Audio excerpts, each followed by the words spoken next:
Sebuah rumah kosong yang dikenal angker oleh warga setempat, di mana penghuni rumah ini beberapa kali menampakkan wujudnya. Salah satu warga yang bercerita secara langsung bertemu dengan wanita berambut panjang di halaman rumah kosong ini. Ada juga warga yang lewat jalan di depan rumah ini, melihat sosok wanita yang berdiri di bangku lantai 2. Warga yang tinggal di sebelah rumah ini sering kali mendengar suara tangisan wanita dan anak-anak saat tengah malam dari dalam rumah ini.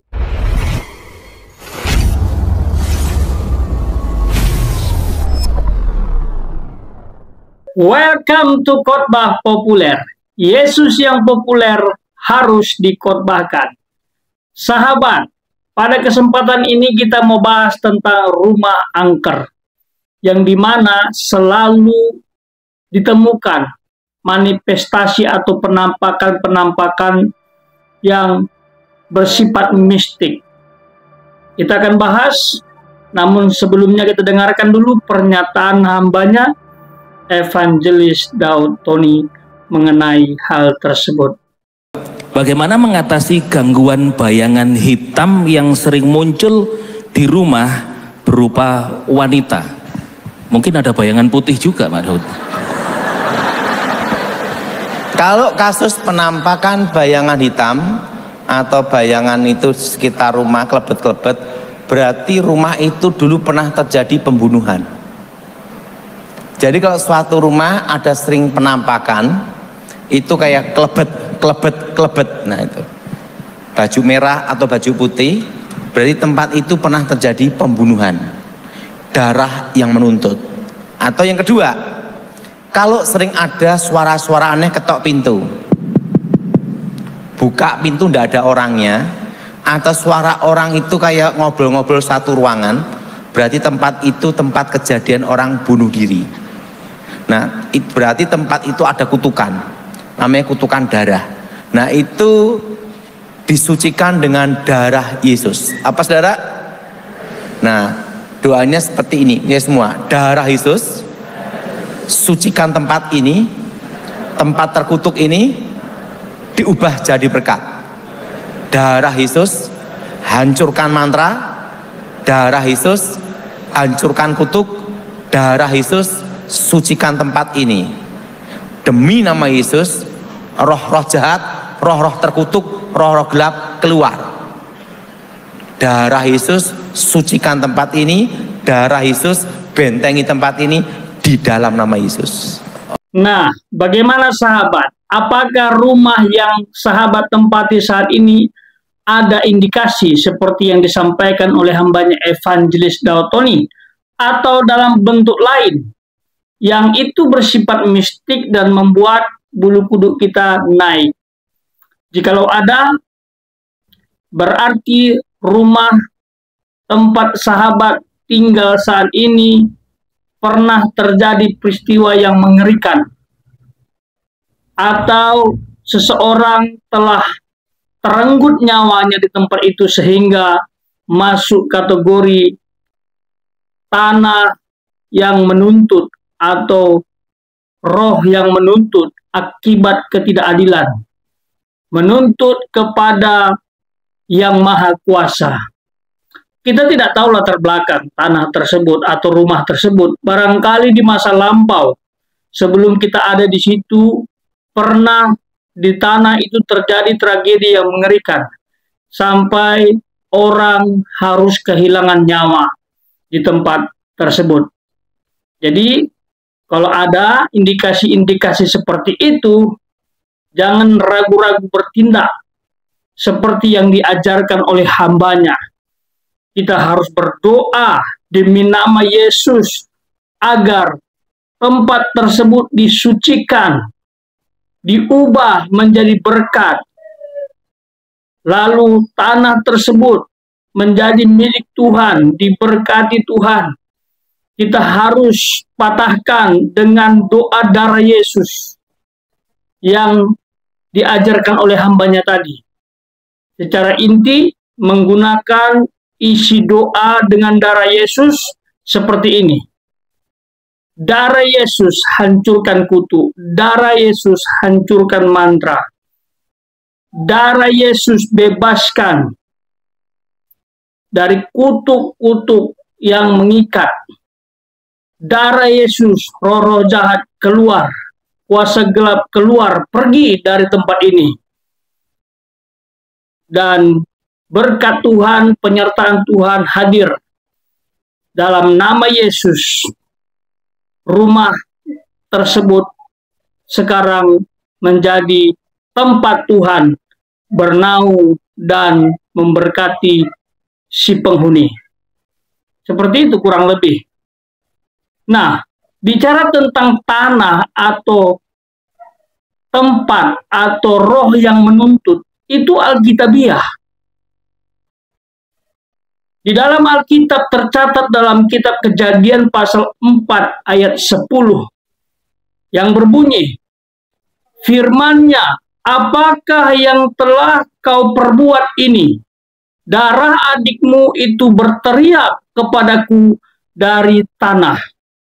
Nah, berdasarkan konteks ini peristiwa Kain dengan Habel, yang dimana Tuhan berkata kepada Kain yang telah mengakhiri hidup adiknya gara-gara iri hati, karena persembahan Habel lebih diterima Tuhan, sementara persembahan Kain tidak diterima Tuhan.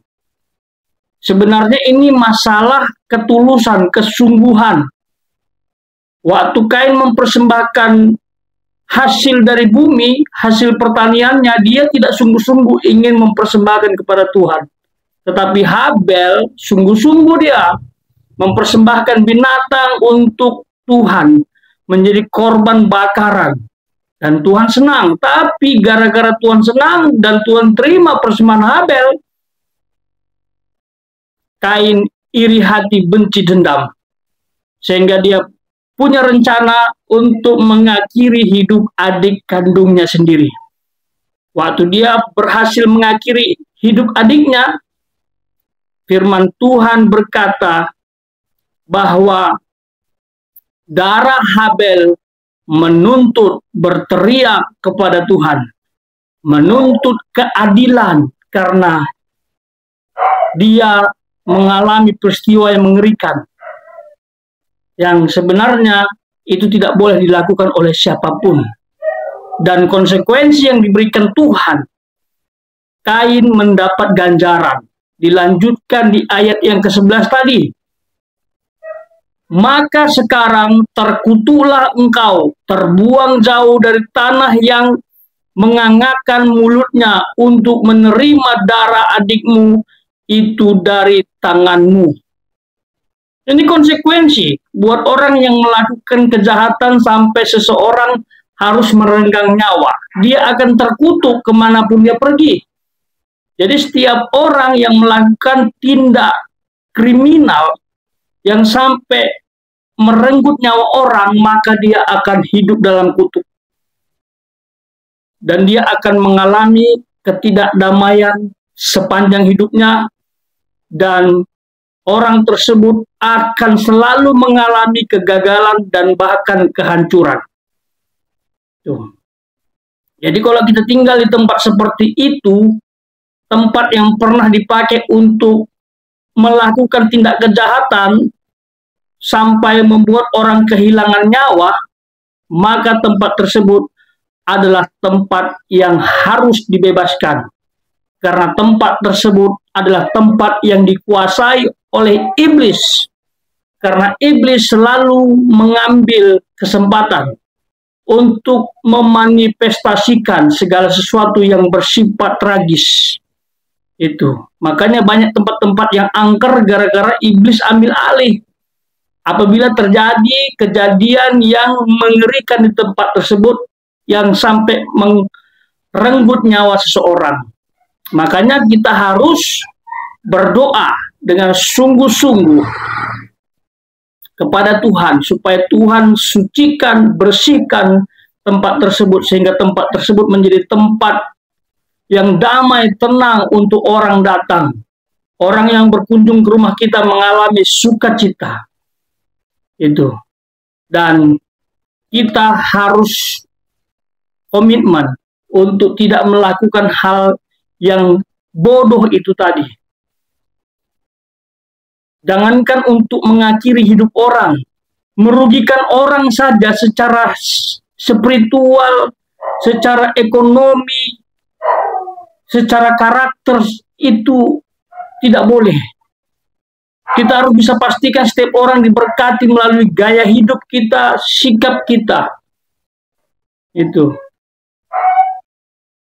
Kalau toh ada orang yang mengalami itu tersandung, ya kalau kita tidak sengaja ya apa boleh buat ya kan. Tapi kalau kita sengaja membuat orang tersandung, ini juga nggak baik. Itu. Jadi jangan melakukan hal yang mengerikan seperti yang dilakukan Kain. Gara-gara iri, dendam, benci, dia lakukan hal yang tidak seharusnya dia lakukan. Ingat sahabat, dimanapun berada, niat saja itu sudah nggak boleh, niat untuk mengakhiri hidup orang lain, apalagi bertindak. Karena nyawa orang adalah milik Tuhan. Hanya Tuhan yang berhak mengambil kehidupan seseorang. Manusia tidak punya hak. Siapapun Anda tidak punya hak. Ya, hanya Tuhan yang berhak. Ini dalam konteks tindak kejahatan ya. Tapi kalau dalam konteks hukum keadilan seperti pemerintah yang merupakan hamba Allah di muka bumi, lain lagi ceritanya. Tapi ini bicara orang yang melakukan kejahatan tapi merugikan orang lain sampai merenggut nyawa seseorang. Itu sangat berbahaya dan berdosa, akan membuat dirimu terkutuk selamanya bahkan sampai keturunanmu.